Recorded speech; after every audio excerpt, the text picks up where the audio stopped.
right, that should about do it.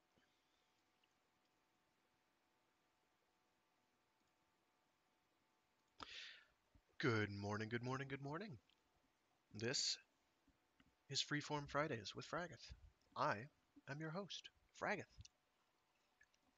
And today, to continue our Freeform Fridays tradition of reading short stories, I picked up a nice little collection of short stories by a guy called A.E. Van Vogt. Vogt. V-O-G-T. Um, and I'll read a couple selections out of here. Um, I have not read any of these. I do not know that this is actually still in print. Um, what is the copyright date on this? It's a whole slew of them, mostly from the 70s. Uh, well, 50s and 70s and 60s. It's a little bit of everything. Um, book is structured in an interesting way in that it tends to have a lot of introductions to the various short stories. I'm going to skip those for now. I'm not going to be reading these in any sequential order. I don't think the sequential order matters all that much in this case. Um, but I'm holding the book in front of me, and we're gonna get right down to it in just a moment once I get to the correct page here for the first story I wanted to start with, which is called. Allow me to wet my whistle here a moment.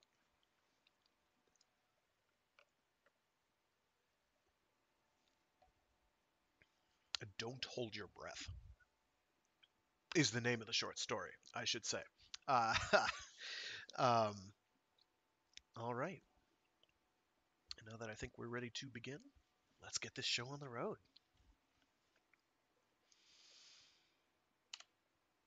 Don't Hold Your Breath by A.E. Van Vogt.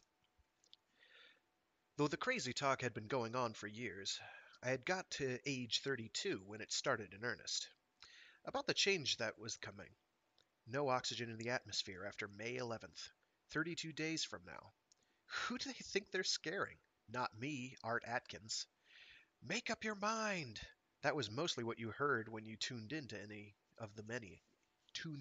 on any of the media. Sign into your nearest tent, and do it now before the last minute rush. I had my girls, and my game, and my super swank apartment, and the whole luxury bit. And that nonsense was really beginning to be a nuisance. Most of my time with a girl was usually taken up these nights with arguing her out of making a run for the nearest tent. For Pete's sake, I pointed out, in my most patient manner, there's nothing in a tent but a little more oxygen. It's only a stopgap. I ought to know. I'm one of the contractors that helped build the local one. After you'd said that a few hundred times to a sobbing armful of gleaming feminine flesh, it got to be pretty boring, and what followed was no longer that great either. This morning, the phone rang shortly after 10. When I picked up the receiver, the picture that flashed on the screen was Mona. Mona was my latest addition. Added her to my select collection only 6 months ago. Right now, she was all dressed up. I'm dropping out, Art, she said. Look, I said, not exactly amused, but playing it straight. How can a dropout drop out? Oh, you will have your joke, she said in a miffed tone. On the telescreen, she made that movement of hers, tossed her golden hair. The first time I saw her do that, it just about drove me out of my mind with erotic excitement, and I wasn't entirely immune to it this minute either. I grew aware that she was speaking again. I mean, she went on, I'm going to move into the tent. This air is too much for me. You've been listening to those crazy people, I accused. I told you not to. Well, maybe you'd better listen to them too, she flashed. It was a moment of uncontrol, and I could see her make an effort to get back into calmness. She managed it and said, Next month is the big day, and that's close enough to midnight for me. What big day? I asked, pretending not to know. I was talking to a blank screen. I didn't get around to calling her back until afternoon, in case she expected a quick reaction and a begging Art Atkins, thank you, no. When I phoned, the ringing signal came back many times, but nobody answered. It penetrated, finally, that maybe she really meant it. Okay. Grudgingly, I looked up the tent number and dialed it. A computer voice said, Sorry to inform you, sir, no personal calls are accepted for tent inhabitants from the outside except from authorized phones. I replaced the receiver, sort of gently, but grinding my teeth. Finally, I just sat there, shaking my head. It was amazing.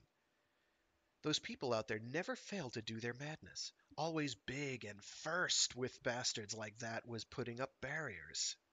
Doing something to be difficult. So be it. I was finally resigned. Let them have their little moment.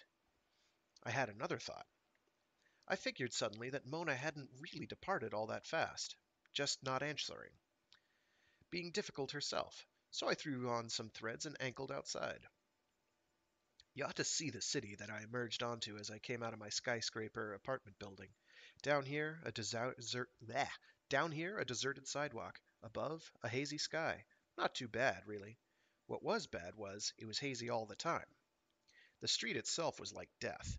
Best comparison, those old pictures of European cities evacuated during wartime, with only patrol vehicles. I stood there, and of course it was hard to breathe now that I was away from my air conditioning. Hot, too. After 5, late afternoon, and the temperature still over 100. Something to do with an excess of carbon dioxide in the atmosphere. Suppressing an impulse to gasp, I hesitated. Was Mona really worth it? Quickly, I realized. It's the principle. If you let one mistress get away, the next thing another one will be slipping off. And before you know it, you're sleeping alone for a while. So Mona had to be the object lesson. I needed to be in a position to say to Hetty, Adele, and Zoe, "Okay, sister, take a look at what happens to a dame who had her little heart set on throwing over Art Atkins."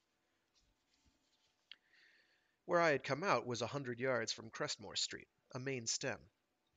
So I went over there, and just for fun, tried to thumb down one of the official tanks, which were all that cruise the streets these days. Ugly things. I suppose if you wanted to breathe a normal amount of oxygen, you had to keep it sealed in. And the tanks were the simplest mass-produced machines, with their electric motors and rechargeable batteries and their closed-in front seats.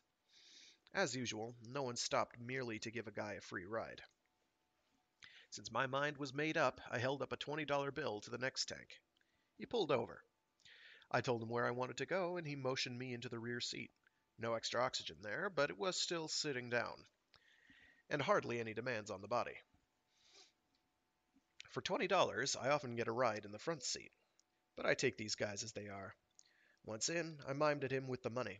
He indicated for me to put it through the ashtray. And then he had the usual trite thought and opened his intercom again. There was a tight-lipped smile on his face as he said, "If you wish, I'll take you over to the nearest tent entrance, and you can sign in." As if anticipating an adverse reaction, he added quickly, "No amount of bravery is any good against what's coming." I said patiently, "Look, I'm going to visit my girl, and if I ever decide to go into a tent, I'll use my private entrance." He must have believed I was joking. In his rearview mirror, I saw the tight-lipped smile was back on his face. Still, he seemed to relax a little. He said in a conversational tone, "The kind of people we're running into this final month are a strange breed. Natural selection has given us another look at the human race. Huge crowds were camping at the tent gates a year ago. That's one group. When entrance was finally allowed 3 months ago, they went in. Then came the other categories, roughly divided by psychologists into about 100 emotional types. By now, we're down to a special type of male and the women this type associates with, over whom the man has an unusually dominant control." He hesitated then. "May I ask one question?" I said, surprised. "You're doing me the courtesy and favor of giving me a ride?" "Sure. Ask anything." "Why isn't all this affecting you?" He waved with his free arm. It was a gesture that embraced half the horizon. "The no oxygen condition. The big change that's coming. Why don't you try to get to a safe place?" It's not easy to explain good sense. I don't try. I merely said, pityingly, "You don't look like a school teacher, but I feel I'm going to get a classroom lecture for elementary grades. That may be all right for kids, but I should tell you I graduated from high school 14 years ago."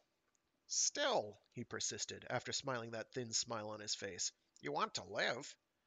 He didn't wait for me to let that die a natural death. He added quickly, "Nature is bigger than man. Particularly, it's bigger than any one man. For once, everybody really has to cooperate."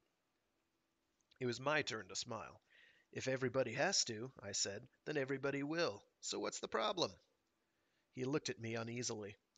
The decision of what to do had to be made by qualified scientists, he said. Some individuals are resisting that decision. He went on, half to himself, as if arguing with a doubting segment of his brain. At this late stage, there's nothing they can do. What do you think? I've never given it a thought, I said, truthfully, because what I do in connection with all those conniving human beings is purely defensive. They start to move against me. My defenses come into view. That's simple. I said, right now I'm visiting my girl. He shook his head, wondering. Mister, he said, you're either a complete idiot or a better man than I am. Good luck. He let me off at Mona's Street, waved at me from inside the mobile oxygen tent, and drove off. I walked along, slightly nettled by his final words, and mentally grappling with them. What I am, I told myself, is a man who confronts a problem long in advance, and then I don't pay any more attention to it until it actually happens. For Pete's sake, this oxygen shortage wouldn't be acute for another month. All right, so 30 days from now I'd finally confront it as a problem. When it began to rain fluorine, I'd hold my hand out and let the drops fall on it, sniff them, that is, if the smell wasn't already permeating the whole damp universe around me. And then, well, that would be the time to get on my horse, or whatever, and canter over to my personal tent entrance. By doing things like that, I'd made my first million before I was 25, in a world that was coming to an end, when almost everybody else was sitting petrified. By age 28, I was one of those wealthy contractors. In case you wondered, that's where some of the big money is to be made, particularly if you find out early where the bodies are buried. Naturally, this past year had been rough. Not much planning ahead. Just bridge stuff. Details of helping people through the transformation. Once the tent was built, the details of what followed were out of my field. Mostly chemical, biological, medical, and thousands of bright-eyed jerks listening to lectures about how to give the injections that would convert the cells of an oxygen breather over to fluorine, and care and feeding of same while in transition. Fine, it had to be done, but don't bother me with it. I was riding up the elevator to Mona's floor by the time those thoughts were completed. A minute later, I softly inserted my key into the door of 412J. I had myself braced. A quick bit of sweet talk to soothe her and get her into bed. If that worked, it would be the end of it. But if it didn't, I wouldn't really bash Mona up bad. Without her pretty face and curvy body, I wouldn't want her anyway. So there was no point in being rough. Besides, I'm not one for violence except when it is needed. One good smash to the jaw to make her think, but break no bones. Maybe a little blood and after bruise as a reminder. Anyone who knows women will realize that I'd be leaning back practically horizontally in my desire to bring about a peaceful solution, if that's all I did. The door swung open as I manipulated the key, and I walked into the silence inside. I paused, taking it all in, and I've got to admit it, as always I was impressed by the absolutely delightful interior. My current girls live like queens, and even my cast-offs have it pretty good. I give new mistresses carte blanche on how they fix up an apartment. You can be pretty sure that if you pick your girls carefully, they'll create their own dream. Mona had been especially artistic. So I gazed at sheer enchantment, but it felt empty. I walked through the glittering living room, glanced into the music and book room, examined the kitchen, and then went into the glorious frilly bedroom. No one there either. She did it! I sat down on the gorgeous queen-sized bed and let the madness of what she had done sink in. And right there, I got angry. It takes a lot to set me off, but I could feel the heat of that anger rise up into my cheeks, and the seethe of it was in my skin all the way down to the toes, like a shot of vitamin B complex. I could even taste the stuff, I was so teed off. Okay, baby, you asked for it. I spoke the words softly but aloud.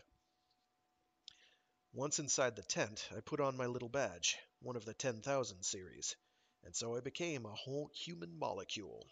People swarmed in all the corridors.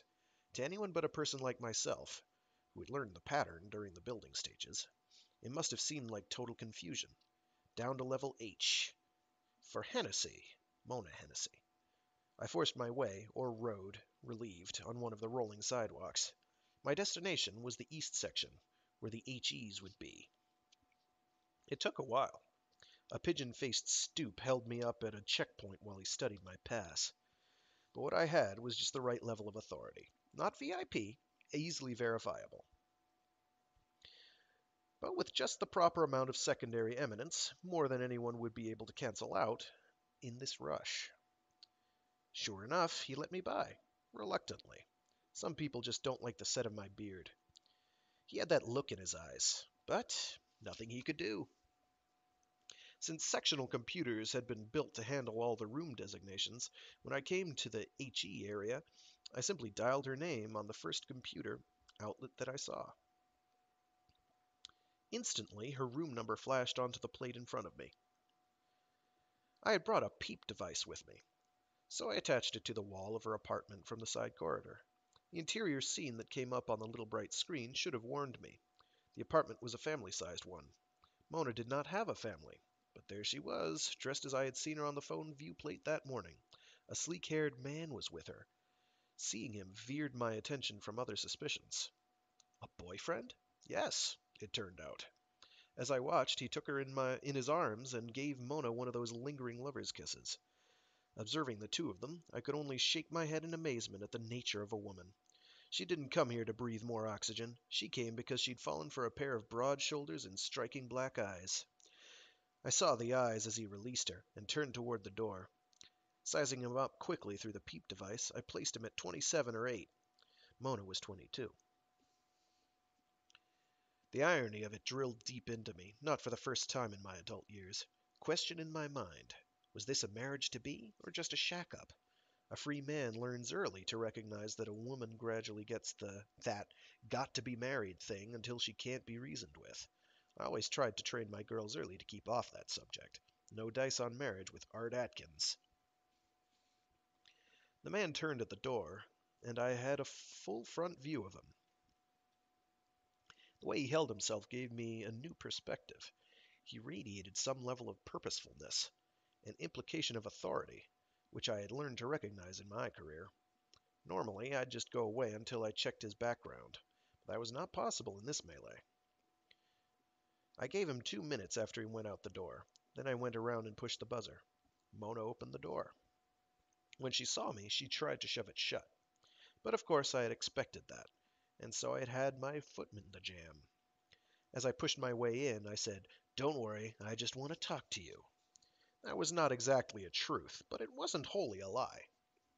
Finding her with a man had transformed this situation, and my attitudes were modifying moment by moment as I considered the unpleasant reality of what level of man it might be.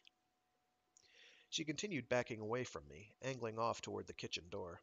I pursued her unhurriedly. Fact was, I badly wanted information, but didn't know how to begin. Before I could decide what to say, there was a diversion, a sound, behind me. I swung around rapidly. Several men had come out of the hallway that led to the bedrooms. They carried those special electric shock hand weapons used by the police. As I faced them, they stopped in a tight little cluster and regarded me.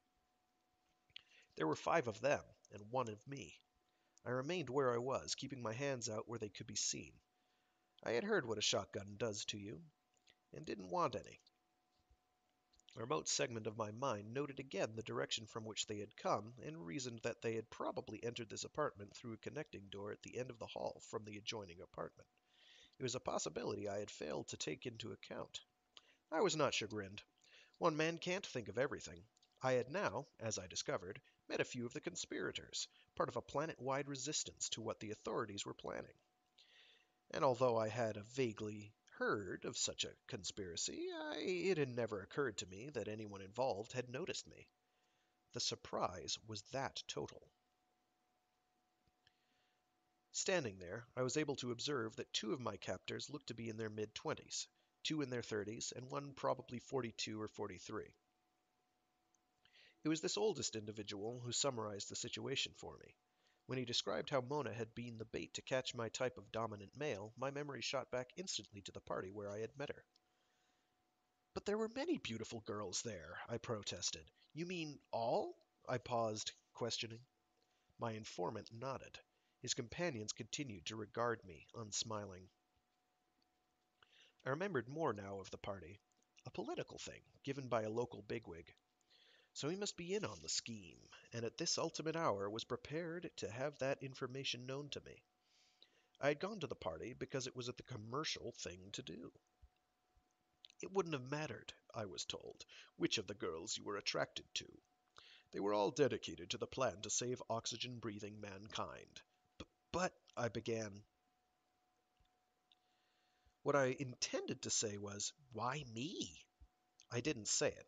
I was remembering something else. Still, I said, Mona must have been selected in advance.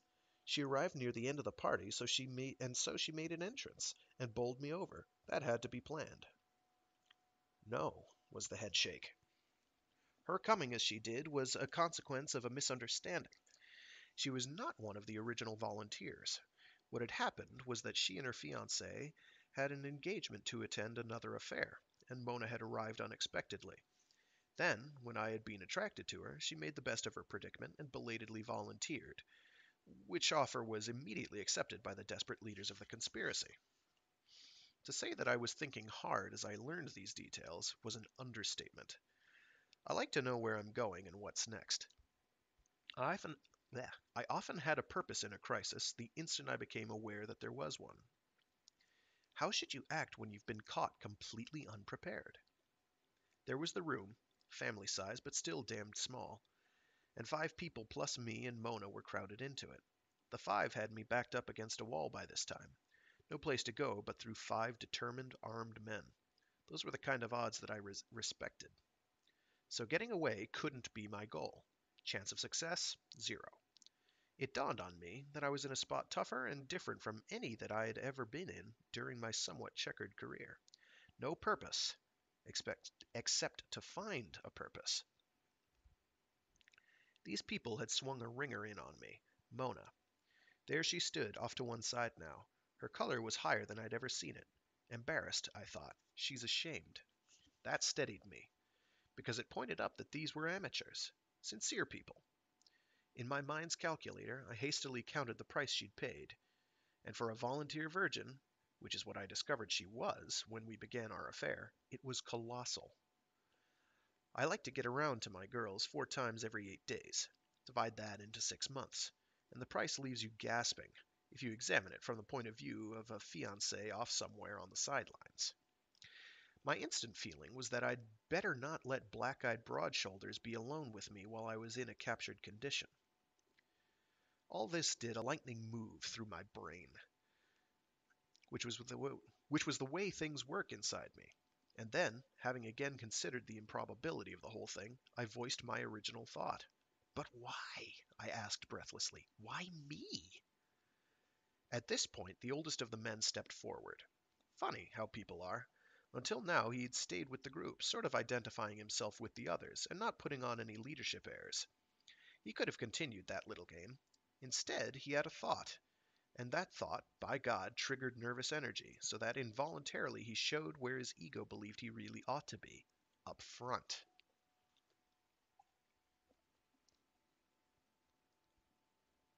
You'll never catch Art Atkins going out of a role he has set himself to play. Where necessary, I can give a false signal until doomsday. Once more, it proved, here were amateurs. So I learned from the spokesman that people like me had been spotted as being capable of playing a decisive part in this crisis, and that, while several other men had also had an equivalent of Mona planted on them, the group had finally settled on me as being the one for our local tent. All over the earth, other versions of Art Atkins were getting this treatment today in connection with their tent, as I was in connection with mine. The girl suddenly leaving, and they following her.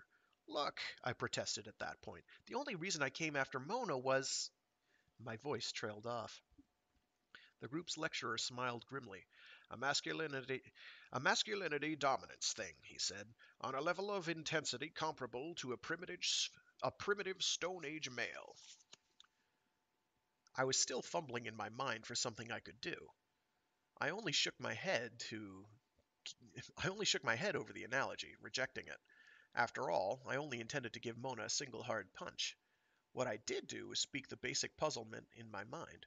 Okay, I'm the key guy in this crisis. Key in what way? Smiling grimly, the old guy told me.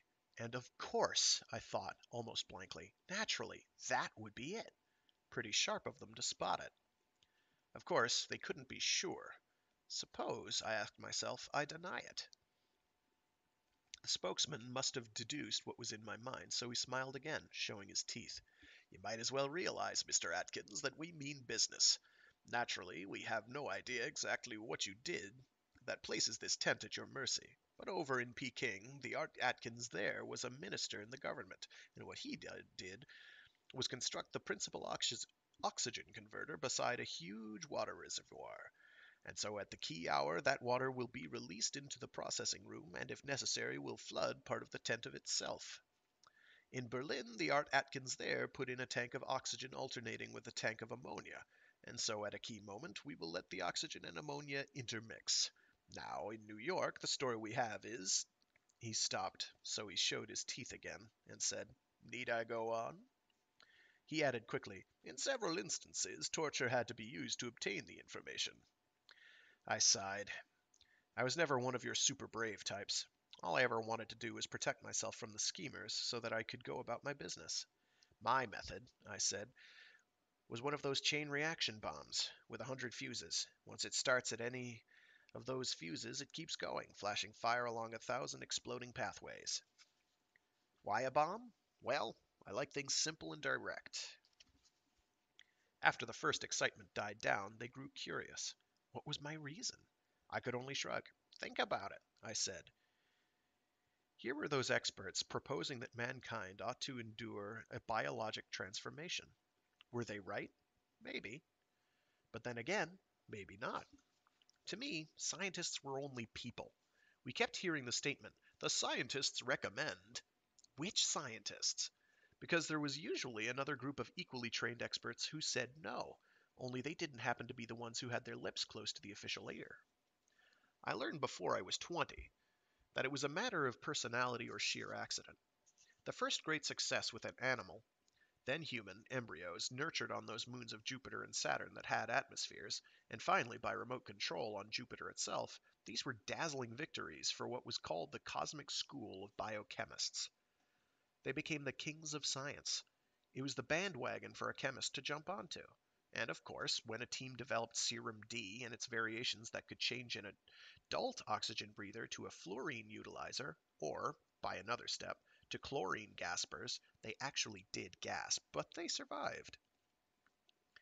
Just about all the hysteria that you ever wanted to see hit the fan.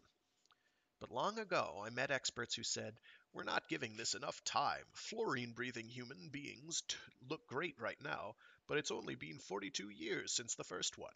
There may be side effects. Why not hold off another 30 years? Which was about the time that, even the doubters agreed, would be about it for oxygen on Earth. My own feeling, after asking a few questions of astronomers, somewhere in space might be huge chunks of frozen oxygen similar in size to the fluorine meteorites that were now being maneuvered toward a close orbit around Earth. Why not allow the extra years for those to be discovered? At the time, that was just a thought. I wasn't obsessed, and yet, when I considered my usual type of advanced precaution, the explosive was the possibility that I understood best. And it was a method that would actually control the situation. Comme ci, comme ça. I always took such precautions. I remember once I had a contract to build a bank. Just for fun, in case I ever had a reason to enter the bank vault, I constructed a secret tunnel under it. You won't find that tunnel in the plans, and nowhere in my head was there intent to use it. But there it was, waiting for me. I emerged from my private thoughts to learn that the time they wanted me to blow up the oxygen plant was the next day at 11 a.m. I was startled. It had all happened so fast that I hadn't had time to consider the actuality. I protested, with all those people near it? They did not reply, simply watched me. I watched back, baffled by my predicament. In a way, there was no problem here. Nothing, really, to decide or have a purpose about. What I had to accomplish, what these conspirators wanted from me, was basically something I was in favor of.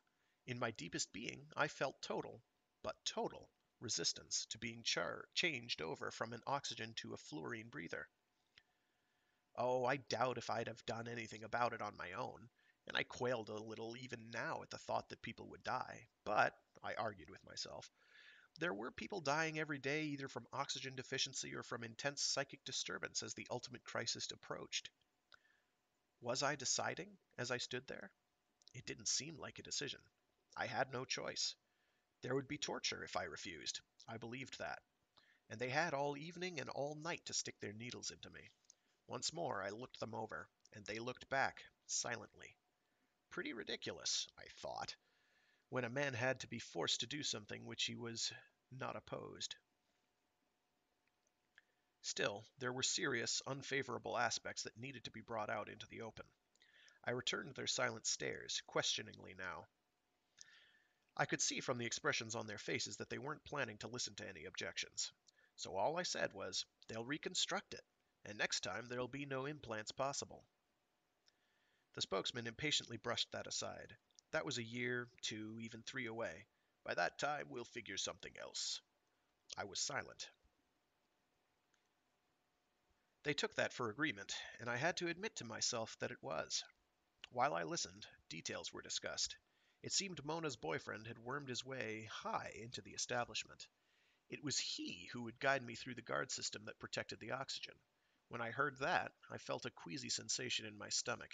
I said finally, "May I talk to Mona?" No one was against it. I walked over to her. All the time I spoke to her, she avoided my eyes. But she answered each question. "What is his name?" "Terence O'Day." It was a family name that I knew, high in local politics. But it was the father I had heard of, not the son. Was he jealous? "He said he'd had other girls before he met me, so there was nothing unfair for me to have another man. Or even more than one." She added swiftly, "He was furious at me for having arrived early, but once it happened, he was resigned." She seemed, in that simple way of girls and women, to believe that. Naturally, I rejected the explanation totally. But I did believe that the poor guy had had no choice, after her big blooper. All I said was, "Will you see him before 11 a.m. tomorrow?" "Tonight." She spoke reluctantly, face averted. I fought instant jealousy, because something in her face said she would be spending the night with him. Onlookers have an idea that a man with 4 mistresses doesn't worry about what they do with their spare time. Boy, are they wrong. Mona was speaking. "You'll be staying in this apartment tonight under guard," she said, "and I," defiantly, "will be staying with Terence." I had control of myself again. I said earnestly, "I want you to tell him that I regret the incident that brought you to that party. That I never knowingly played around with other men's wives or girlfriends. That was not true. Who else was there? All the pretty girls had guys from the day they peeked over the age of 14. But it was an important lie to put over. "Will you tell him that?" I urged Mona. "Yes, I'll tell him." She seemed belatedly to realize the implication of my words. "I'm sure you can trust him," she said. "When you think of the sacrifice he made in letting me volunteer—" She stopped. She turned impulsively and placed her hand on my arm. "Good luck, Art. Please don't fail us." But she still didn't look directly at me. And so, when I turned to the 5, I shrugged and said simply, "What's your opinion?" The oldest man was silent. One of the 2 middle-30s men said, "He's been with us since the beginning. He sacrificed his girl. What more can a man do to prove himself?" I acknowledged that reluctantly. I said, "I've told you what my advance preparation was. When I did it, I had no particular plan in connection with it. But if I can't set off the trigger mechanism, that's it. There's nothing more in this tent that I know about." For Terence, the next day, I did my clumsy routine. I kept bumping into people. I could see him gritting his teeth as, each time, he walked on as if he did not know me. That was the game we played at the beginning, at his suggestion, in case we ran into somebody important. Whenever I was delayed, and twice when I fell awkwardly, Terence went ahead about 20 feet, then he stopped casually and slowly turned around, and waited until I was ahead of him again. I presently estimated that we were less than 200 yards from the oxygen facility, only a short distance from where I had told them the trigger mechanism was located. And yet no sign of the guards that I had heard about. I was beginning to wonder if the security system wasn't a myth. A few seconds later, after that, I rounded another corner. As I did so, there were quick footsteps. Hands grabbed me from behind and held me. Somebody reached around and grasped both my wrists. My arms were jerked back and pulled together. But by that time I had relaxed from my initial automatic stiffening. I felt the handcuffs as they snapped around my wrists, but I was able by now to suppress my impulse to turn and see if Terence had also been seized. I suppressed it because whether he was or not wouldn't change my conviction that this was a trap, and he had led me into it. I had a sudden thought. Maybe across the world, the score or so of Art Atkins types were also being captured in this moment by other Terence type counter-spies. In all, so I had been told, 23 large tents were the targets for today. It was believed by the conspirators that if that many were knocked out, involving upwards of 30 million people, that would end the threat of fluorine transformation for the time being. Since I was being seized and not instantly killed, I guessed that there'd presently be a confrontation. I had to smile. Those poor goops. Thinking they could outwit Art Atkins with such an elementary tactic. Boy! I had no time for additional thoughts. I was being hustled along the corridor at a run. I had a few quick glimpses of about a dozen men running with me. As rapidly as we had started, we suddenly slowed. A door opened. The brightness from inside flooded the corridor. I was pushed through the doorway into a large, brilliantly lighted room. Was vaguely aware the while of the dozen crowding in behind me. Somebody always lives better, I thought. Now, that's not a complaint. I've lived like a king for years. But still, here in the tent apartments were tiny, and the big dormitories further down people occupied one unit in a tiered bunk system. The room I was in looked lived in. There were settees and cunningly arranged tables, and on a dais to one side, carpeted floors and a combination music and book section. On this dais was an incongruity. A conference table had been squeezed into it. Behind it, sitting at it, were four well-groomed older men. I caught glimpses of other rooms through half-open doors, and for a moment in one of them a young woman's face. That door closed. But, yes, the place was lived in by somebody who was entitled to a living room over 60 feet long by 40 wide, and bedrooms to match. Still being held, I was led to the foot of the dais. And now, for the first time, I saw Terence again. He was not handcuffed. He stood just to my right, a faint, cynical smile on his face. His clothes were unrumpled. Clearly, no one had shoved him around. He said to the men behind the table, "I was with him every minute, and he didn't have a chance to do anything. Besides," contemptuously, "he's a yellow. I've seen fear before. This guy was so weak in the knees from terror he could hardly stand up." One of the seated men, a cold-faced individual, studied me with steely gray eyes. He was in civvies, but his bearing was military. I had never seen him before. He said in a resonant voice, "Mr. Atkins, I'm General Peter Simonville. When I look at you, I see a cool, determined male about 6 feet tall. I see in your eyes the same kind of self-pitying expression that I used to observe in my oldest son. But women went for that boy, and I understand you're also a woman's he-man type. He was not afraid that I ever saw, and I don't see any fear in you. So my question is, did you have an opportunity during one of those moments of stumbling to trigger that bomb?" "No!" I lied. The general glanced at Terence O'Day. "It's now," he looked down at his watch, 21 minutes to 11. You have 5 minutes to get the information out of him, and then we have 16 minutes to undo the damage. Fair enough." To me it said, "I turn you over to your rival, Mr. Atkins. I should tell you that he has carte blanche." Sharp man, General Simonville. I had to admit it. But I remained silent, simply watched as Terence climbed up the dais, went around to the rear of the table, and seated himself. Those black eyes of his surveyed me. He said, "You must have been out of your mind to set up a destruct system. Don't you realize you can't keep a secret like that? The authorities didn't know who put it there, but they knew all about it 3, 4 years ago." I simply stood there. Who do they think they're giving lessons to? I understood that kind of junk when I was 16. You can't keep a secret. Of course. What else is new? So you tell it yourself. Let it slip. Get it out there, where the Stoops can start gloating among themselves and doing all those things like removing the fuses in the powder. Meanwhile, over where the real bomb was... I had to smile and shake my head. I was aware of General Simonville's knowing gaze dissecting my thoughts. "Listen, Art," he said in a cajoling tone. That is all there is to this, isn't it? We got it all 3 years ago. We didn't overreach ourselves, did we?" When he said that, I knew something. For Pete's sake, I've got a decision to make. The way I reasoned it, nobody could do anything. There wasn't enough time to torture me, maybe 600, maybe 700 seconds. So they were out of luck, unless I did a switch around inside my skull. At that point, Terence O'Day said, "We've got Mona." I shrugged. That little spy. Belatedly, I realized who it was who had said that. "So?" I reacted then. Terence continued, "As soon as you and I left the apartment where you spent the night, troops went in and captured those 5 conspirators. At the same time, Mona was picked up. All 6 of these criminals were rushed over to the oxygen process plant. If it blows up, they will blow up with it." I let my mind's eye visualize Mona. Her golden hair would be hanging down, framing her face. In a few minutes, the soft body that belonged to that beautiful face would be segmented into several thousand uneven chunks, and her blood everywhere. I let my mind go slow blank on that picture. No reason why it should bother me. What happened to a phony? It did a little.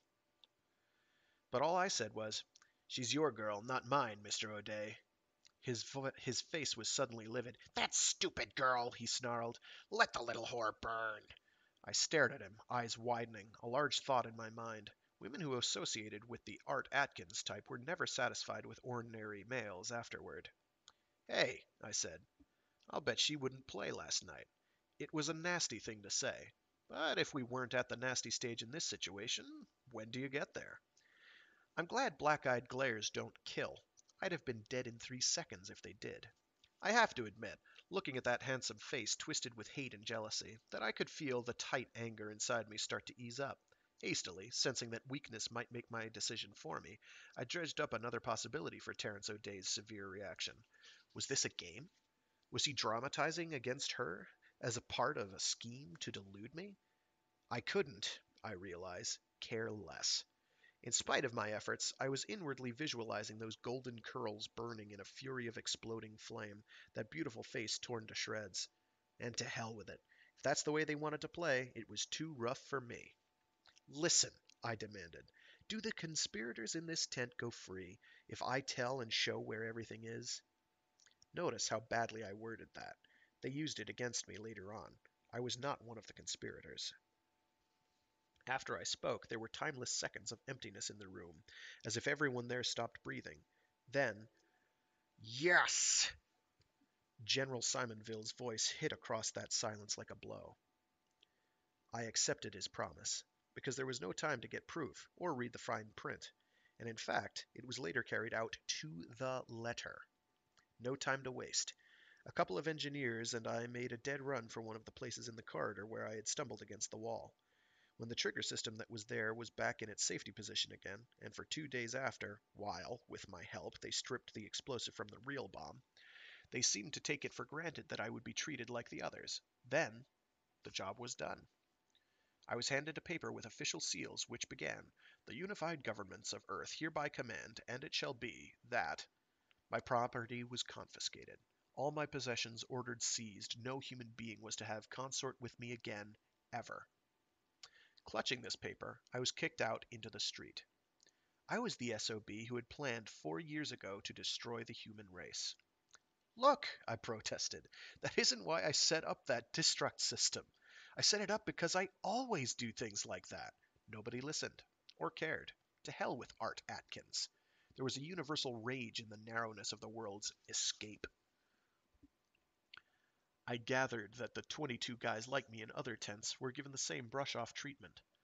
They had told me when they shoved me out, "Don't think you'll find your private entrance to the tent available a second time." Okay, boobs, take a good last look. You'll never see me again, nor locate my body. Hell, I'd been expecting the world to turn against me since I came up out of the mists of childhood. Somehow, I always knew those so-and-sos didn't like me.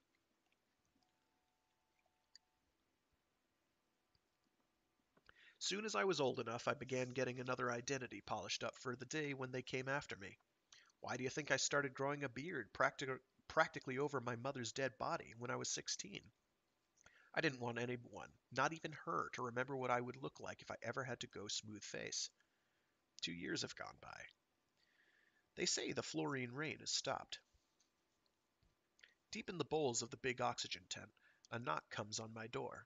I guess who it is, and I say to Mona, "You answer it." She opens the door. General Simonville stands there. His cold face has a forced smile on it.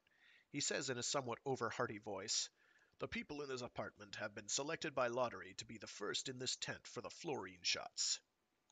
I take that with a straight face. The rest of the selections will, I imagine, actually be by lottery. But my being number one had to be arranged. The general steps aside, and a trio of girls wheel in the equipment. A metal table with a large transparent jar on it with liquid in it. The liquid is the serum, I deduce. And there are a host of connecting tubes and needles. As I lie there, and the girls are busy with my exposed thigh, my eyes turn and meet the gaze of General Simonville. "Everything okay?" he asks. His question has a double meaning, and I consider before I answer. After I had shaved off my whiskers and altered my fingerprints, the problem was to get into the tent. Well, I figured that a man with a private entry into a bank vault might have, say, $100,000 available as a starter. That much cash, it seemed to me, might persuade a general who had not hesitated to accept a supersized apartment for his own living quarters to open a gate for me, and find a lower level place where I could live away from it all, and bring Mona over there. With that combo, I figured I could sit out the rainstorms in relative comfort. In handing over the down payment, I also stipulated that I would be the first to be changed over. I promised him a second 100,000 if I got through alive. My gaze flicked down to the needle that was being shoved into me. The question in my mind is, will I wake up? Have I offered him enough? I've got a whole bank to draw on. Since the government has guaranteed losses suffered from looting during the transition, the bank will be repaid. My plan is to filch exactly what was expropriated from me. I look up. I say, "Everything okay, General? On my side." "On mine also," he says. "People are hoping that changing mankind to fluorine breathing may alter human nature for the better. My suggestion is, they'd better not hold their breath while they wait for these peculiar two-legged beings to alter their behavior. Believing that, I'm guessing as I sink into unconsciousness that the General's words mean what I think, and that I will wake up. I will. I will. And I will be the first fluorine-breathing son of a bitch on the new Earth." Oh, that's charming. So that was Don't Hold Your Breath by A.E. Van Vogt. Cute one, kind of a, I guess you could say, sort of like a ecology scare type of thing, um, where you've got a guy who doesn't, for instance, believe in global warming, uh, being highly resistant to any preparations made to global warming. And of course, we're shown by his actions that he's not to put too fine point on it, but a total bastard and really, well, a son of a bitch in his own words. So that was cute. That was cute. So long as you acknowledge that it is indeed trying to be sort of a satire in a way, and that the author doesn't necessarily believe that this character is right, as we would hope he wouldn't, because the character is an asshole. All right, so let me flip through some pages and get to. Oh, no, that's not it.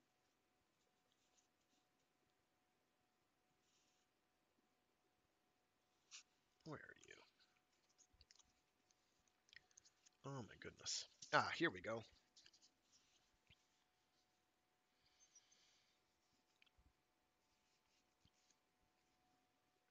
All right, this next story is called The Rull. Rull. Let me get some more water here real quick. Sorry.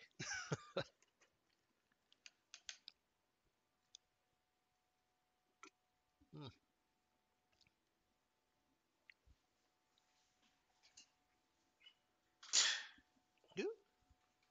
Loud noises. Alrighty.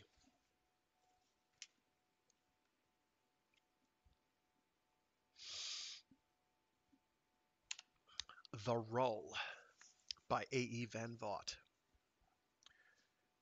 Professor Jameson saw the other spaceboat out of the corner of one eye. He was sitting in a hollow about a dozen yards from the edge of the precipice, and some score of feet from the doorway of his own lifeboat. He had been intent on his survey book, annotating a comment beside the voice graph to the effect that Laertes 3 was so close to the invisible dividing line between Earth-controlled and Rull-controlled space that its prior discovery by man was in itself a major victory in the Rull-human war. It was at that point that he saw the other boat, above and somewhat to his left, approaching the tableland. He glanced up at it, and froze where he was, torn between two opposing purposes. His first impulse, to run for the lifeboat, yielded to the realization that the movement would be seen instantly by the electronic reflexes of the other ship. For a moment, then, he had the dim hope that if he remained quiet enough, neither he nor his ship would be observed.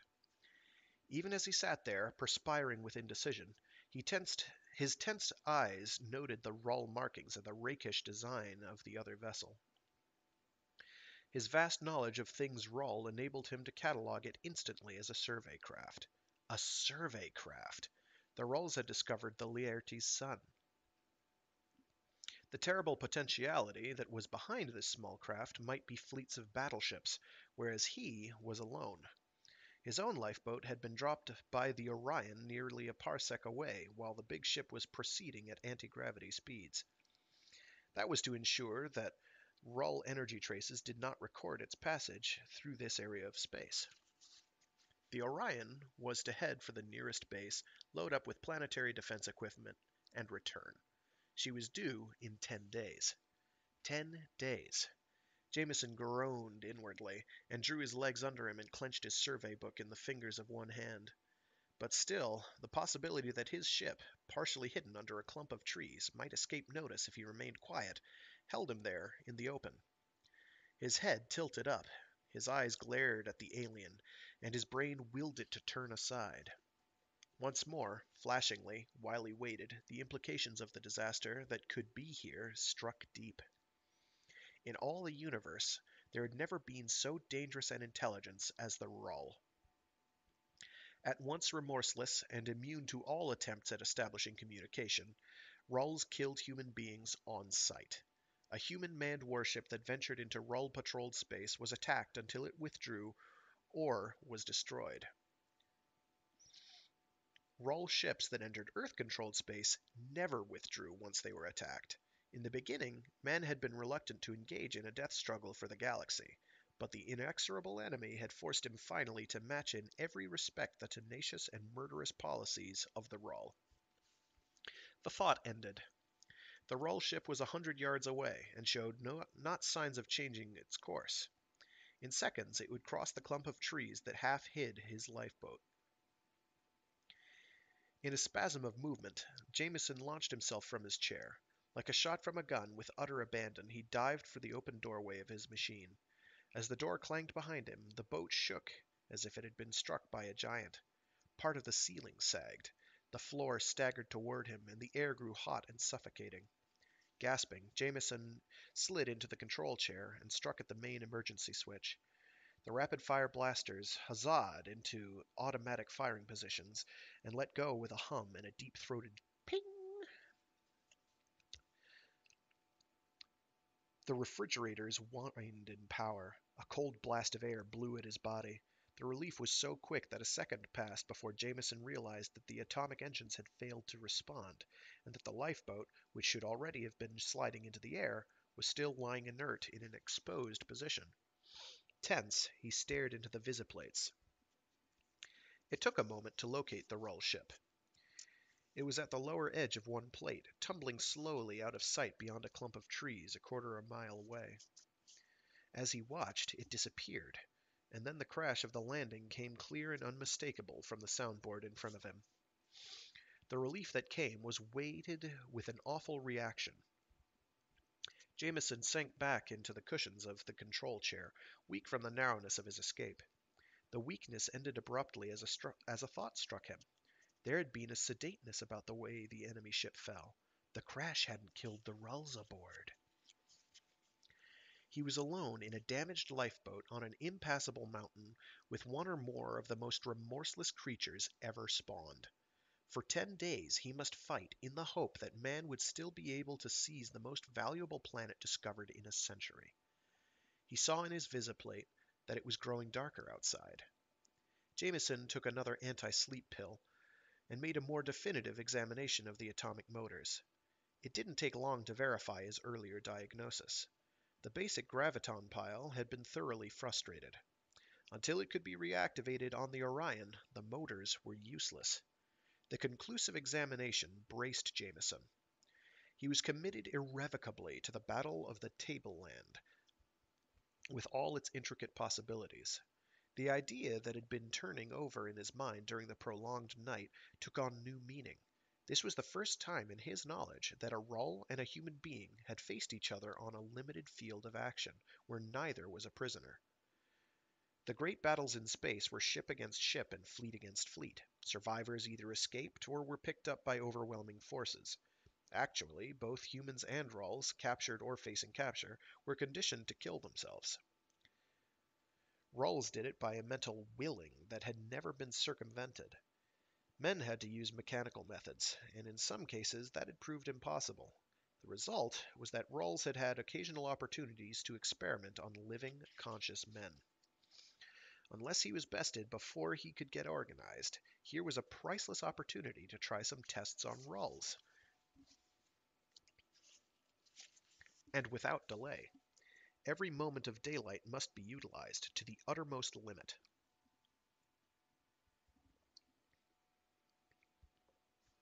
By the time the Laertes sun peered palely over the horizon that was the northeast cliff's edge, the assault was underway. The automatic defensors, which he had set up the night before, moved slowly from point to point ahead of the mobile blaster. Jameson cautiously saw to it that one of the 3 defensors also brought up his rear. He augmented that basic protection by crawling from one projecting rock after another. The machines he manipulated from a tiny hand control, which was connected to the visiplates that poked out from his headgear just above his eyes. With tensed eyes, he watched the wavering needles that would indicate movement, or that the defensor screens were being subjected to energy opposition. Nothing happened. As he came within sight of the Rull craft, Jameson stalled his attack while he seriously pondered the problem of no resistance. He didn't like it. It was possible that all the Rulls aboard had been killed, but he doubted it mightily. Rulls were almost boneless. Except for half a dozen strategically linked cartilages, they were all muscles. With bleak eyes, Jameson studied the wreck through the telescopic eyes of one of the defensors. It lay in a shadow indentation, its nose buried in a wall of gravel. Its longer plates were collapsed versions of the originals. His single energy blast the evening before, completely automatic though it had been, had really dealt a smashing blow to the Rull ship. The overall effect was of utter lifelessness. If it were a trick, then it was a very skillful one. Fortunately, there were tests he could make, not absolutely final, but evidential and indicative. He made them. The echoless height of the most unique mountain ever discovered hummed with the fire sound of the mobile blaster. The noise grew to a roar as the unit's pile warmed to its task and developed its maximum kilocurie activity. Under that barrage, the hull of the enemy craft trembled a little and changed color slightly, but that was all. After 10 minutes, Jameson cut the power and sat baffled and indecisive. The defensive screens of the Rull ship were full on. Had they gone on automatically after his first shot of the evening before? Or had they been put up deliberately to nullify just such an attack as this? He couldn't be sure. That was the trouble. He had no positive knowledge. The Rulls could be lying inside dead. They could be wounded and incapable of doing anything against him. They could have spent the night marking up the tableland with ELID nerve control lines. He'd have to make sure he never looked directly at the ground. Or they could simply be waiting for the arrival of the greater ship that had dropped it onto the planet. Jameson refused to consider the last possibility. That way was death, without qualification or hope. Frowningly, he studied the visible damage he had done to the ship. All the hard metals had held together so far as he could see, but the whole bottom of the ship was dented to a depth that varied from 1 to 4 feet. Some radiation must have got in, and the question was, what would it have damaged? He had examined dozens of captured Rahl survey craft, and this one ran to the pattern. And if this one ran to the pattern, then in front would be the control center, with a sealed-off blaster chamber. In the rear, the engine room, 2 storerooms, one for fuel and equipment, the other for food and... for food. Jameson jumped, and then with wide eyes noted how the food section had suffered greater damage than any other part of the ship. Surely some radiation must have got into it, poisoning it, ruining it, and instantly putting the Rahl, with his swift digestive system, into a deadly position. Jameson sighed with the intensity of his hope, and prepared to retreat. As he turned away, quite accidentally, he glanced at the rock behind which he had shielded himself from possible direct fire. Glanced at it, and saw the Elid lines in it. Intricate lines, based on a profound and inhuman study of the human nervous system. Jameson recognized them, and stiffened in horror. He thought in anguish, Where am I supposed to fall? Which cliff? With a desperate will, with all his strength, he fought to retain his senses a moment longer. He strove to see the lines again. He saw, briefly, flashingly, 5 vertical, and above them 3 lines that pointed east with their wavering ends. The pressure built up inside him, but still he fought to keep his thoughts moving, fought to remember if there were any wide ledges near the top of the east cliff. There were. He recalled them in a final agony of hope. There, he thought, that one. Let me fall on that one. He strained to hold the ledge image he wanted, and to repeat the command that might save his life. His last dreary thought was that here was the answer to his doubts. The Rahl was alive. Blackness came like a curtain of pure essence on night. Somberly, the Rahl glided toward the man's lifeboat. From a safe distance, he examined it. The defense screens were up, but he couldn't be sure that they had been put up before the attack of the morning, or had been raised since then, or had come on automatically at his approach. He couldn't be sure. That was the trouble. Everywhere, on the tableland around him, was a barrenness, a desolation, unlike anything else he had ever known. The man could be dead, his smashed body lying at the remote bottom of the mountain. He could be inside the ship, badly injured. He had, unfortunately, had time to get back to the safety of his craft. Or he could be waiting inside, alert, aggressive, and conscious of his enemy's uncertainty, determined to take full advantage of that uncertainty. The Rahl set up a watching device that would apprise him when the door opened. Then he returned to the tunnel that led to his ship, laboriously crawled through it, and settled himself to wait out the emergency. The hunger in him was an expanding force, hourly taking on a greater urgency. It was time to stop moving around. He would need all his energy for the crisis. The days passed. Jameson stirred in an effluvium of pain. At first, it seemed all-enveloping, a mist of anguish that bathed him in sweat from head to toe. Gradually, then, it localized in the region of his lower left leg. The pulse of the pain made a rhythm in his nerves. The minutes lengthened into an hour, and then he finally thought, Why, I've got a sprained ankle!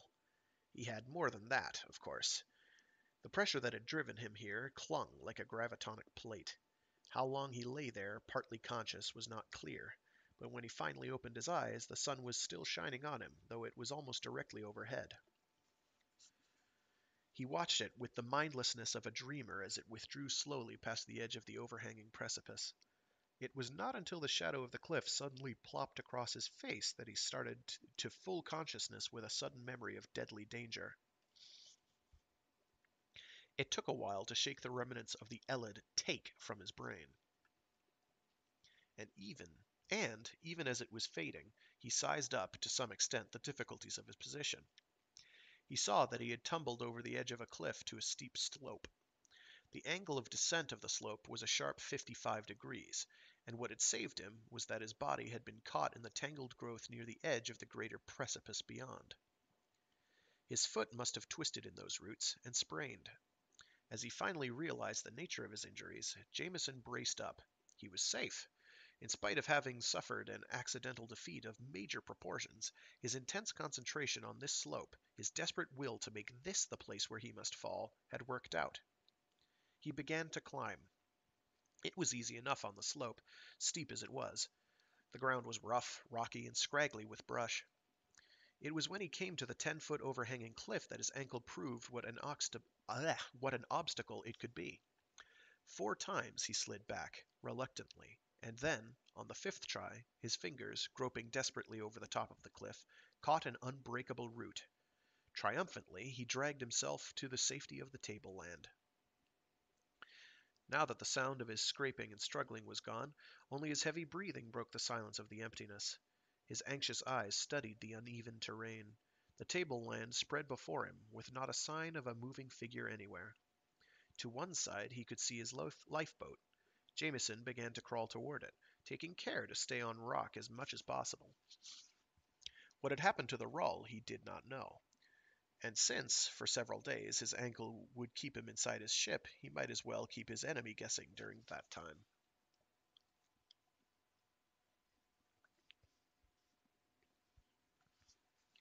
Professor Jameson lay in his bunk, thinking.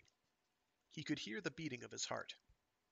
There were the occasional sounds when he dragged himself out of bed, but that was almost all. The radio, when he turned it on, was dead. No static, not even the fading in and out of a wave. At this colossal distance, even subspace radio was impossible. He listened on all the more active Rull wavelengths, but the silence was there, too.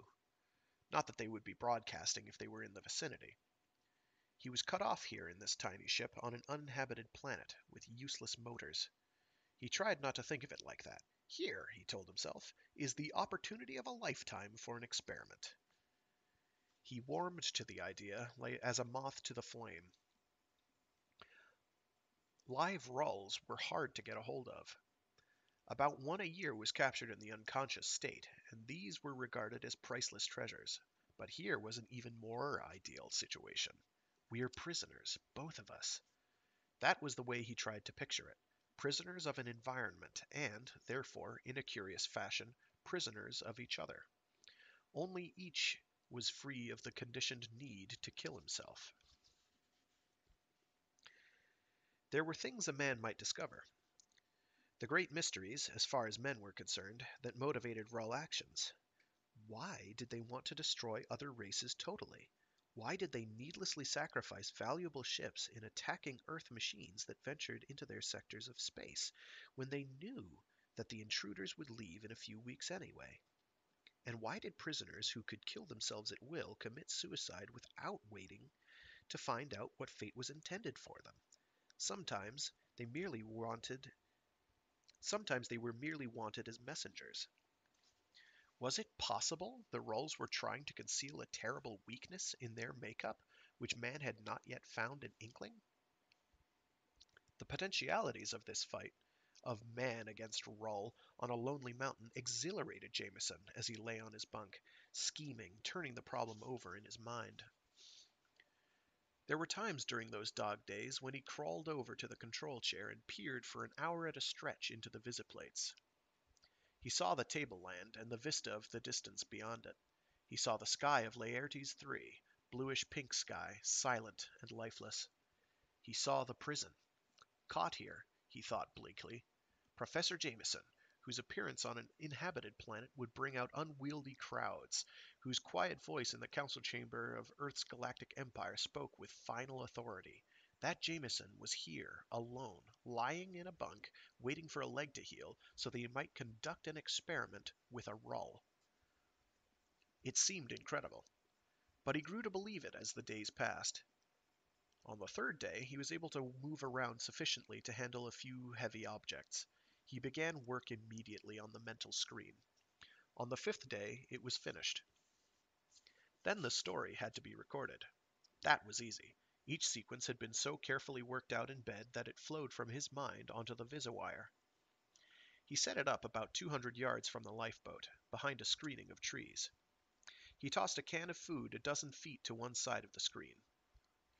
The rest of the day dragged. It was the 6th day since the arrival of the Rull, and the 5th since he had sprained his ankle. Came the night.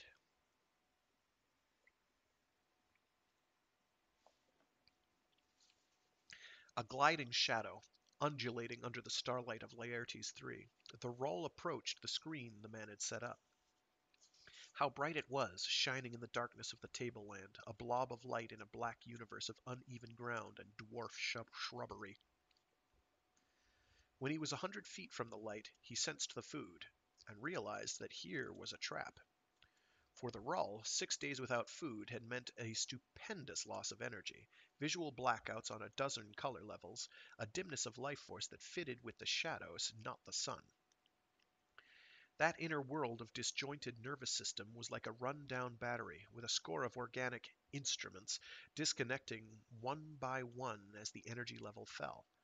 The Yelly recognized dimly, but with a savage anxiety, that only a part of that nervous system would ever be restored to complete usage, and even for that, speed was essential.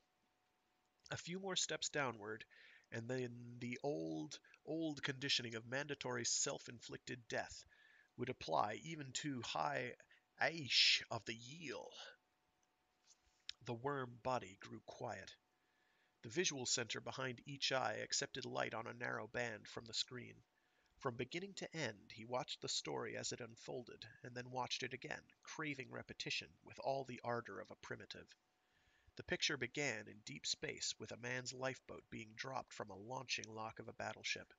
It showed the battleship going on to a military base, and there taking on supplies and acquiring a vast fleet of reinforcements, and then starting on the return journey. The scene switched to the lifeboat dropping down on Laertes III, showing everything that had subsequently happened, suggested the situation was dangerous to them both, and pointed out the only safe solution. The final sequence of each showing of the story was of the Rull approaching the can to the left of the screen and opening it. The method was shown in detail, as was the visualization of the Rull busily eating the food inside. Each time that sequence drew near, a tension came over the Rull, a will to make the story real.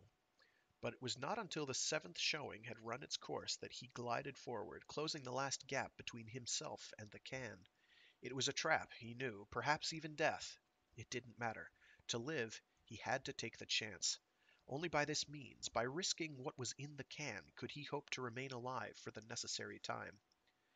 How long it would take for the commanders cruising up there in the black of space in their myriad ships, how long it would be before they would decide to supersede his command, he didn't know. But they would come. Even if they waited until the enemy ships arrived before they dared to act against his strict orders, they would come. At that point, they could come down without fear of suffering from his ire. Until then, he would need all the food he could get. Gingerly, he extended a sucker and activated the automatic opener of the can.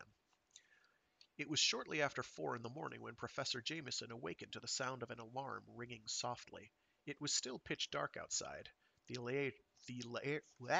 Laertes day was 26 sidereal hours long. He had set his clocks the first day to coordinate, and at this season dawn was still 3 hours away. Jameson did not get up at once. The alarm had been activated by the opening of the can of food. It continued to ring for a full 15 minutes, which was just about perfect. The alarm was tuned to the electronic pattern emitted by the can once it was opened, and so long as any food remained in it. The lapse of time involved fitted with the capacity of one of the Rull's suckers in absorbing 3 pounds of pork. For 15 minutes, accordingly, a member of the Rull race, man's mortal enemy, had been subjected to a pattern of mental vibrations corresponding to its own thoughts. It was a pattern to which the nervous system of other Rulls had responded in laboratory experiments. Unfortunately, those others had killed themselves on awakening, and so no definite results had been proved. But it had been established by the, oh boy,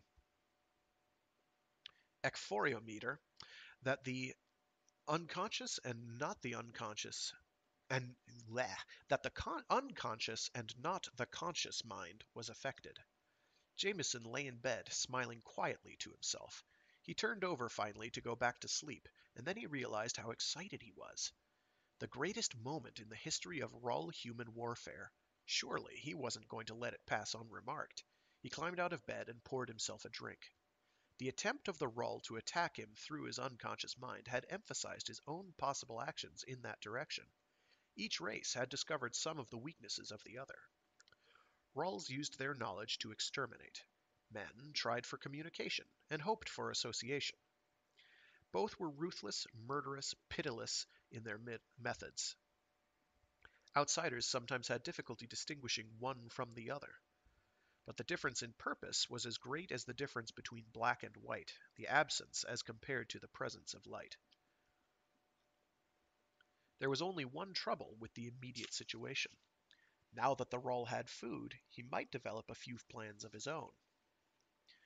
Jameson returned to bed and lay staring into the darkness.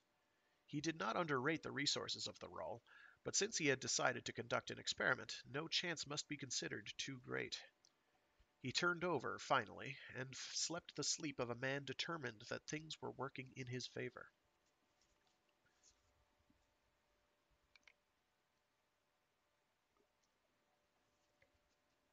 Morning. Jameson put on his cold-proof clothes and went out into the chilly dawn. Again he savored the silence and the atmosphere of isolated grandeur. A strong wind was blowing from the east, and there was an iciness in it that stung his face. Snow? He wondered. He forgot that.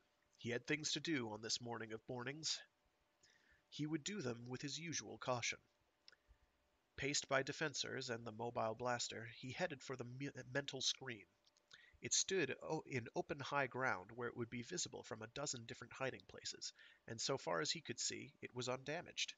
He tested the automatic mechanism, and for good measure ran the picture through one showing. He had already tossed another can of food in the grass near the screen, and he was turning away when he thought, "That's odd. The metal framework looks as if it's been polished." He studied the phenomena in a de-energizing mirror, and saw that the metal had been varnished with a clear substance. He felt sick as he recognized it. He decided in agony, "If the cue is not to fire at all, I won't do it. I'll fire even if the blaster turns on me." He scraped some of the varnish into a receptacle, began his retreat to the lifeboat. He was thinking violently, "Where does he get all this stuff? That isn't part of the equipment of a survey craft." The first deadly suspicion was on him that what was happening was not just an accident. He was pondering the vast implications of that, narrow-eyed, when, off to one side, he saw the Rull. For the first time in his many days on the tableland, he saw the Rull. What's the cue? Memory of purpose came to the Rull shortly after he had eaten. It was dim at first, but it grew stronger. It was not the only sensation of his returning energy. His visual centers interpreted more light. The starlit tableland grew brighter. Not as bright as it could be for him, by a very large percentage, but the direction was up instead of down. It would never again be normal. Vision was in the mind, and that part of his mind no longer had the power of interpretation. He felt unutterably fortunate that it was no worse. He had been gliding along the edge of the precipice. Now he paused to peer down. Even with his partial night vision, the view was breathtaking. There was distance below and distance afar. From a spaceship, the height was almost minimum. But gazing down that wall of gravel into those depths was a different experience. It emphasized how completely he had been caught by an accident, and it reminded him of what he had been doing before the hunger. He turned instantly away from the cliff and hurried to where the wreckage of his ship had gathered dust for days. Bent and twisted wreckage, half buried in the hard ground of Laertes III. He glided over the dented plates inside to one in which he had the day before sensed a quiver of anti-gravity oscillation. Tiny, potent, tremendous minutiae of the oscillation, capable of being influenced. The Rull worked with intensity and purposefulness. The plate was still firmly attached to the frame of the ship, and the first job, the heart-breakingly difficult job, was to tear it completely free. The hours passed. Rip! The hard plate yielded to the slight rearrangement of its nucleonic structure. The shift was infinitesimal, partly because the directing nervous energy of his body was not at norm, and partly because it had better be infinitesimal. There was such a thing as releasing energy enough to blow up a mountain. Not, he discovered finally, that there was danger in this plate. He found that out the moment he crawled onto it. The sensation of power that auraed out of it was so dim that, briefly, he doubted if it would lift from the ground. But it did. The test run lasted 7 feet and gave him his measurement of the limited force he had available. Enough for an attack only. He had no doubts in his mind. The experiment was over. His only purpose must be to kill the man, and the question was, how could he ensure that the man did not kill while he was doing it? The varnish! He applied it painstakingly, dried it with a dryer, and then, picking up the plate again, he carried it on his back to the hiding place he wanted. When he had buried it and himself under the dead leaves of a clump of brush, he grew calmer. He recognized that the veneer of his civilization was off. It shocked him, but he did not regret it. In giving him the food, the two-legged being was obviously doing something to him, something dangerous. The only answer to the entire problem of the experiment of the tableland was to deal death without delay. He lay tense, ferocious, beyond the power of any vagrant thoughts, waiting for the man to come.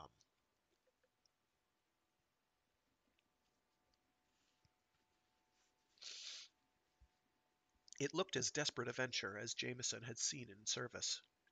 Normally, he would have handled it effortlessly, but he was watching intently, for the paralysis to strike him, the negation that was of the varnish.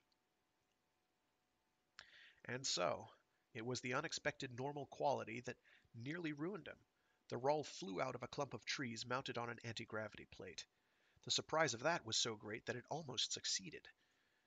The plates had been drained of all such energies, according to his tests the first morning.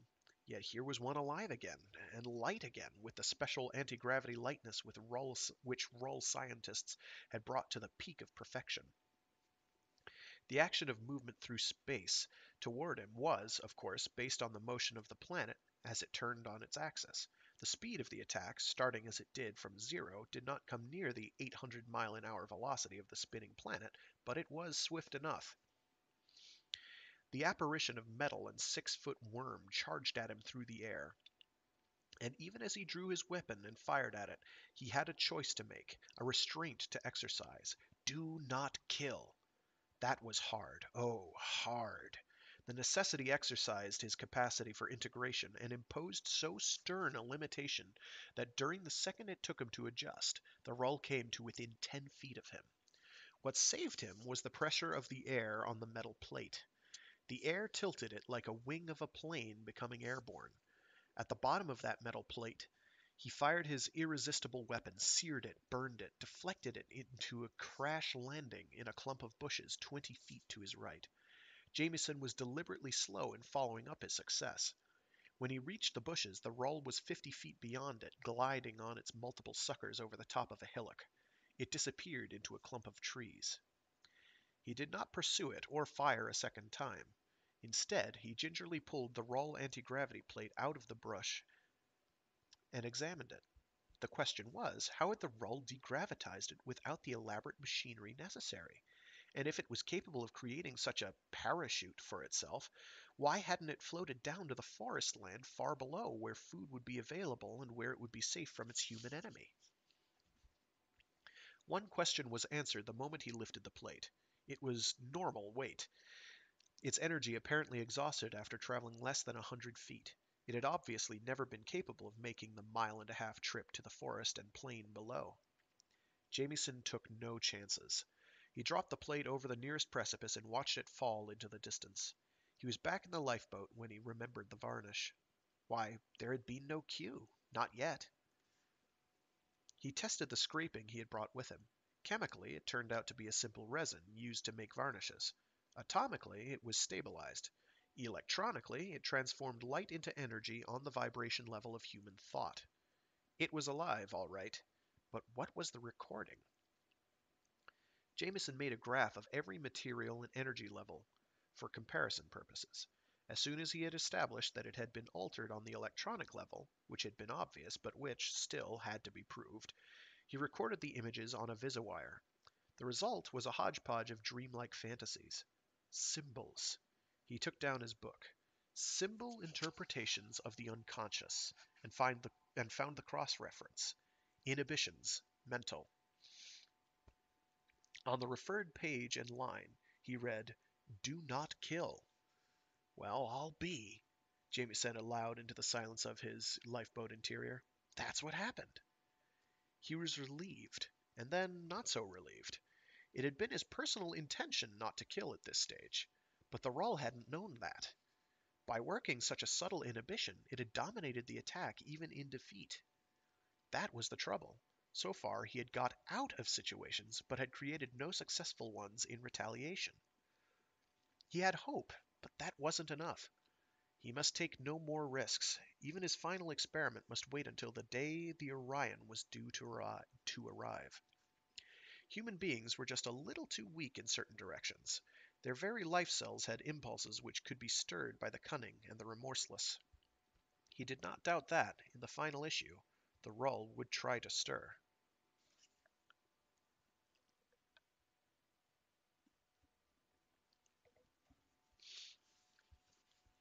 On the ninth night, the day before the Orion was due, Jameson refrained from putting out a can of food. The following morning he spent half an hour at the radio, trying to contact the battleship. He made a point of broadcasting a detailed account of what had happened so far, and he described what his plans were, including his intentions of testing the Rull to see if it had suffered any injury from its period of hunger. Subspace was silent as death. Not a single pulse of vibration answered his call. He finally abandoned the attempt to establish contact and went outside. Swiftly, he set up the instruments he would need for his experiment. The tableland had the air of deserted wilderness. He tested his equipment, then looked at his watch. It showed 11 minutes of noon. Suddenly jittery, he decided not to wait the extra minutes. He walked over, hesitated, then pressed a button. From a source near the screen, a rhythm on a very high energy level was being broadcast. It was a variation of the rhythm pattern to which the Rull had been subjected for 4 nights. Slowly, Jameson retreated toward the lifeboat. He wanted to try again to contact the Orion. Looking back, he saw the Rull glide into the clearing and head straight for the source of the vibration. As Jameson paused involuntarily, fascinated, the main alarm system of the lifeboat went off with a roar. The sound echoed with an alien eeriness on the wings of the icy wind that was blowing, and it acted like a cue. His wrist radio snapped on, synchronizing automatically with the powerful radio in the lifeboat. A voice said urgently, "Professor Jameson, this is the battleship Orion. We heard your earlier calls but refrained from answering. An entire Rull fleet is cruising in the vicinity of the Laertes sun. In approximately 5 minutes, an attempt will be made to pick you up. Meanwhile, drop everything." Jameson dropped. It was a physical movement, not a mental one. Out of the corner of one eye, even as he heard his own radio, he saw a movement in the sky. 2 dark blobs that resolved into vast shapes. There was a roar as the Rull super battleships flashed by overhead. A cyclone followed their passage that nearly tore him from the ground, where he clung desperately to the roots of intertwining brush. At top speed, obviously traveling under gravitonic power, the enemy warships turned a sharp somersault and came back toward the tableland. Expecting death, and beginning to realize some of the truth of the situation on the tableland, Jameson quailed. But the fire flashed past him, not at him. The thunder of the shot rolled toward Jameson, a colossal sound that yet did not blot out his sense awareness of what had happened. His lifeboat. They had fired at his lifeboat. He groaned as he pictured it, destroyed in one burst of intolerable flame. And then, for a moment, there was no time for thought or anguish. A third warship came into view, but as Jameson strained to make out its contours, it turned and fled. His wrist radio clicked on. "Cannot help you now. Save yourself.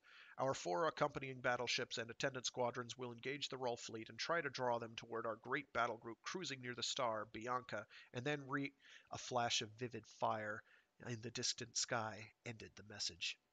It was a full minute before the cold air of Laertes 3 echoed to the remote thunder of the broadside. The sound died slowly, reluctantly, as if endless little overtones of it were clinging to each molecule of air. The silence that settled finally was, strangely, not peaceful, but like the calm before a storm, a fateful, quiescent stillness, alive with unmeasurable threat. Shakily, Jameson climbed to his feet. It was time to assess the immediate danger that had befallen him. The greater danger he dared not even think about. Jameson headed first for his lifeboat. He didn't have to go all the way. The entire section of the cliff had been sheared away. Of the ship, there was no sign. It pulled him up short. He had expected it, but the shock of the reality was terrific.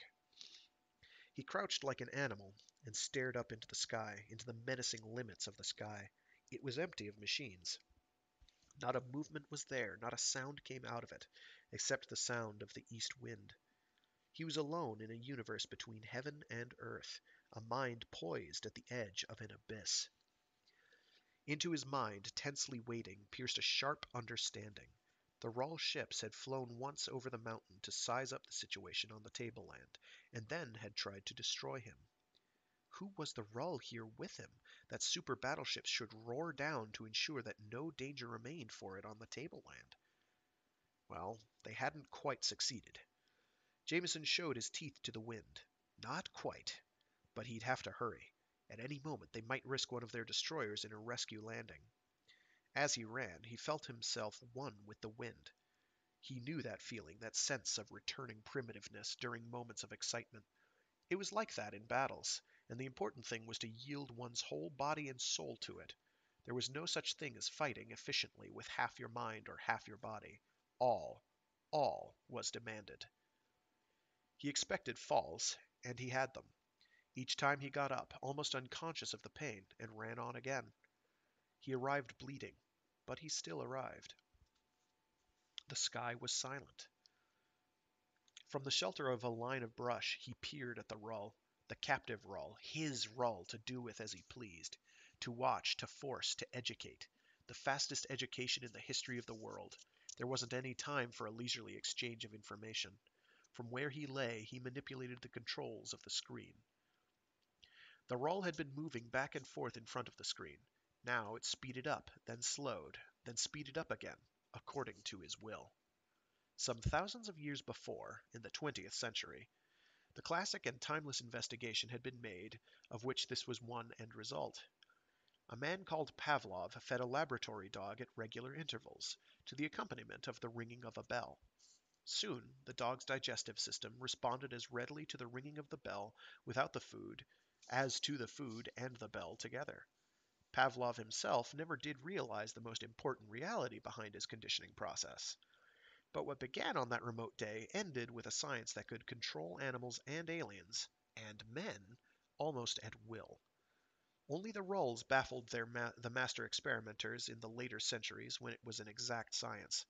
Defeated by the will to death of all Rahl captives, the scientists foresaw the doom of Earth's galactic empire unless some beginning could be made in penetrating the minds of Rahls. It was his desperate bad luck that he had no time for real penetrations. There was death here for those who lingered. But even what he had to do, the bare minimum of what he had to do, would take precious time.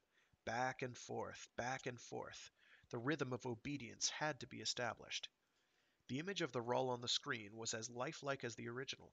It was three-dimensional, and its movements were like an automaton. The Challenger was actually irresistible. Basic nerve centers were affected. The Rahl could no more help falling into step than it could resist the call of the food impulse. After it had followed that mindless pattern for 15 minutes, changing pace at his direction, Jameson started the Rahl and its image climbing trees. Up, then down again, half a dozen times. At that point, Jameson introduced an image of himself.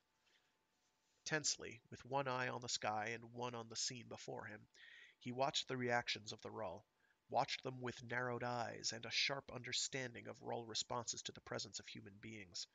Rahls were digestively stimulated by the odor of man. It showed in the way their suckers opened and closed. When, a few minutes later, he substituted himself for his image, he was satisfied that this Rull had temporarily lost its normal automatic hunger when it saw a human being. And now that he had reached the stage of final control, he hesitated. It was time to make his tests. Could he afford the time? He realized that he had to. This opportunity might not occur again in 100 years. When he finished the tests 25 minutes later, he was pale with excitement. He thought, "This is it. We've got it." He spent 10 precious minutes broadcasting his discovery by means of his wrist radio, hoping that the transmitter on his lifeboat had survived its fall down the mountain and was picking up the thready message of the smaller instrument and sending it out through the subspace. During the entire 10 minutes, there was not a single answer to his call. Aware that he had done what he could, Jameson headed for the cliff's edge and had selected as a starting point. He looked down and shuddered, then remembering what the Orion had said, an entire Rull fleet cruising. Hurry! He lowered the Rull to the first ledge. A moment later he fastened the harness around his own body and stepped into space. Sedately, with easy strength, the Rull gripped the other end of the rope and lowered him down to the ledge beside it. They continued on down and down. It was hard work, although they used a very simple system. A long plastic rope spanned the spaces for them. A metal climbing rod, used to scale the smooth vastness of a spaceship's side, held position after position while the rope did its work. On each ledge, Jameson burned the rod at a downward slant into solid rock. The rope slid through an arrangement of pulleys in the metal as the Rull and he, in turn, lowered each other to ledges farther down. The moment they were both safely in the clear of one ledge, Jameson would explode the rod out of the rock and it would drop down ready for use again. The day sank toward darkness, like a restless man into sleep, slowly, wearily. Jameson grew hot and tired, and filled with the melancholy of the fatigue that dragged at his muscles. He could see that the Rull was growing more aware of him. It still cooperated, but it watched him with intent eyes each time it swung him down. The conditioned state was ending. The Rull was emerging from its trance. The process should be completed before night. There was a time, then, when Jameson despaired of ever getting down before the shadows fell. He had chosen the western sunny side for that fantastic descent down a black-brown cliff, the like of which did not exist elsewhere in the known worlds of space. He found himself watching the Rull with quick, nervous glances. When it swung him down onto a ledge beside it, he watched its staring blue eyes, come closer and closer to him, and then, as his legs swung below the level of those strange eyes, they twisted to follow him. The intent eyes of the other reminded Jameson of his discovery. He felt a fury at himself that he had never reasoned it out before. For centuries, man had known that his own effort to see clearly required a good 25% of the energy of his whole body. Human scientists should have guessed that the vast wave compass of Rull eyes was the product of a balancing of glandular activity on a fantastically high energy level. A balancing which, if disturbed, would surely affect the mind itself either temporarily or permanently. He had discovered that the impairment was permanent. What would a prolonged period of starvation diet do to such a nervous system? The possibilities altered the nature of the war. It explained why Rull ships had never attacked human food sources or supply lines. They didn't want to risk retaliation. It explained why Rull ships fought so remorselessly against Earth ships that intruded into their sectors of the galaxy. It explained their ruthless destruction of the other races. They lived in terror that their terrible weakness would be found out. Jameson smiled with a savage anticipation. If his message had got through, or if he escaped, Rulls would soon feel the pinch of hunger. Earth ships would concentrate on that basic form of attack in the future. The food supplies of entire planetary groups would be poisoned, convoys would be raided without regard for casualties.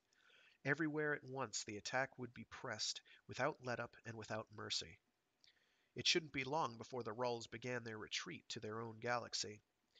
That was the only solution that would be acceptable.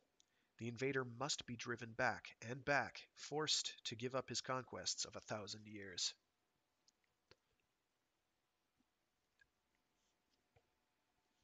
4 p.m. Jameson had to pause again for a rest. He walked to the side of the ledge, away from the roll, and sank down on the rock. The sky was a brassy blue, silent and windless now, a curtain drawn across the black space above, concealing what must already be the greatest Rull-human battle in 10 years.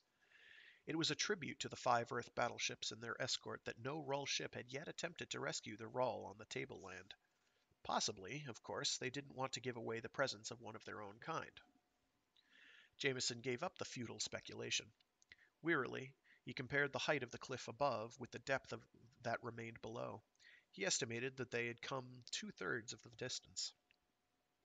He saw that the Rull was staring out over the valley. Jameson turned and gazed with it. The scene which they took in with their different eyes and different brains was fairly drab and very familiar, yet withal strange and wonderful. The forest began 1/4 of a mile from the bottom of the cliff, and it almost literally had no end. It rolled over the hills and down into the shallow valleys. It faltered at the edge of a broad river, then billowed out again and climbed the slopes of mountains that sprawled mistily into the distance. His watch showed 4:15. Time to get going again. At 25 minutes after 6, they reached a ledge 150 feet above the uneven plain. The distance strained the capacity of the rope, but the initial operation of lowering the Rull to freedom and safety was achieved without incident. Jameson gazed down curiously at the worm. What would it do now that it was in the clear? It looked up at him and waited. That made him grin, because this was a chance he was not taking. Jameson waved imperatively at the Rull and took out his blaster. The Rull backed away, but only into the safety of a gigantic rock. Blood red, the sun was sinking behind the mountains. Darkness moved over the land. Jameson ate his dinner. It was as he was finishing it that he saw a movement below. He watched as the Rull glided along close to the edge of the precipice. It disappeared beyond an outjut of the cliff. Jameson waited briefly, then swung out on the rope. The descent drained his strength, but there was solid ground at the bottom. 3/4 of the way down, he cut his finger on a section of the rope and that was unexpectedly rough. When he reached the ground, he noticed that his finger was turning an odd gray. In the dimness, it looked strange and unhealthy. As Jameson stared at it, the color drained from his face. He thought in a bitter anger, the Rull must have smeared it on the rope on his way down. A pang went through his body. It was knife-sharp, and it was followed instantly by a stiffness. With a gasp, he grabbed at his blaster to kill himself. His hand froze in midair. He fell to the ground. The stiffness held him there, froze him there, motionless. The will to death is in all life. Every organic cell ekphorizes the inherited engrams of its inorganic origin. The pulse of life is a squamous film superimposed on an underlying matter so intricate in its delicate balancing of different energies that life itself is but a brief, vain straining against that balance. For an instant of eternity, a pattern is attempted. It takes many forms, but these are apparent. The real shape is always a time and not a space shape. And that shape is a curve, up and then down, up from the darkness into the light, then down again into the blackness. The male salmon sprays his mist of milt onto the eggs of the female, and instantly he is seized with a mortal melancholy. The male bee collapses from the embrace of the queen he has won back into that inorganic mold from which he climbed for one single moment of ecstasy. In man, the fateful pattern is repressed into quadrillions of individual cells. But the pattern is there, waiting. Long before, the sharp-minded Rull scientists, probing for chemical substances that would shock man's system into its primitive forms, found the special secret of man's will to death. The Yili, Mish, glided back toward Jameson, did not think of the process. He had been waiting for the opportunity. It had occurred. He was intent on his own purposes. Briskly, he removed the man's blaster, then he searched for the key to the lifeboat. And then he carried Jameson a quarter of a mile around the base of the cliff to where the man's ship had been catapulted by the blast from the Rull warship. 5 minutes later, the powerful radio inside was broadcasting on Rull wavelengths an imperative command to the Rull fleet. Dimness, inside and outside his skin. He felt himself at the bottom of a well, peering out of night and into twilight. As he lay, a pressure of something swelled around him, lifted him higher and higher, and nearer to the mouth of the well. He struggled the last few feet, a distinct mental effort, and looked over the edge. Consciousness. He was lying on a raised table in a room which had several large mouse-like openings at the floor level, openings that led to other chambers. Doors, he realized. Odd-shaped, alien, unhuman. Jameson cringed with the stunning shock of recognition. He was inside a Rull warship. There was a slithering of movement behind him. He turned his head and rolled his eyes in their sockets. In the shadows, 3 Rulls were gliding across the floor toward a bank of instruments that reared up behind and to one side of him. They pirouetted up an inclined plane and poised above him. Their pale eyes, shiny in the dusk of that unnatural chamber, peered down at him. Jameson tried to move. His body writhed in the confines of the bonds that held him. That brought a sharp remembrance of the death will chemical that the Rull had used. Relief came surging. He was not dead. Not dead. Not dead. The Rull must have helped him, forced him to move, and so broken the downward curve of his descent into dust. He was alive. For what? The thought slowed his joy. His hope snuffed out like a flame. His brain froze into a tensed, terrible mask of anticipation. As he watched with staring eyes, expecting pain, one of the Rulls pressed a button. Part of the table on which Jameson was lying lifted. He was raised to a sitting position. What now? He couldn't see the Rulls. He tried to turn, but 2 head shields clamped into the side of his head and held him firmly. He saw that there was a square of silvery sheen on the wall which he faced. A light sprang onto it, and then a picture. It was a curiously familiar picture, but at first, because there was a reversal of position, Jameson couldn't place the familiarity. Abruptly, he realized.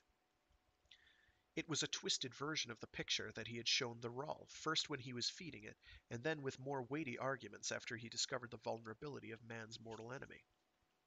He had shown how the Rull race would be destroyed unless it agreed to peace.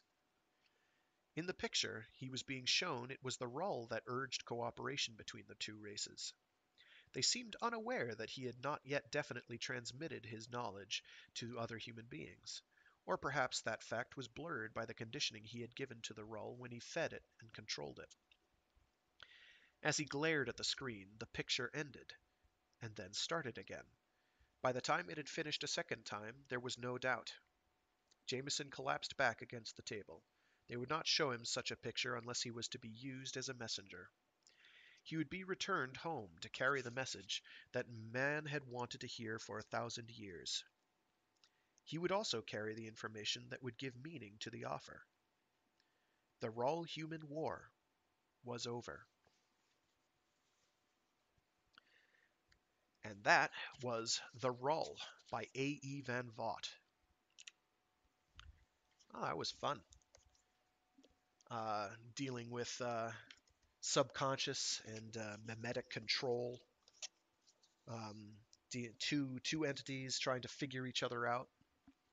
And ultimately resolving an intergalactic conflict. How great is that? That's pretty cool. I think that's cool. Well, that is all I'll do for today. You can join me next week for more of the same. I haven't quite sussed out what I'll do for next week, but we will have something for you. All right, thanks for listening and tuning in. Have a great day and enjoy.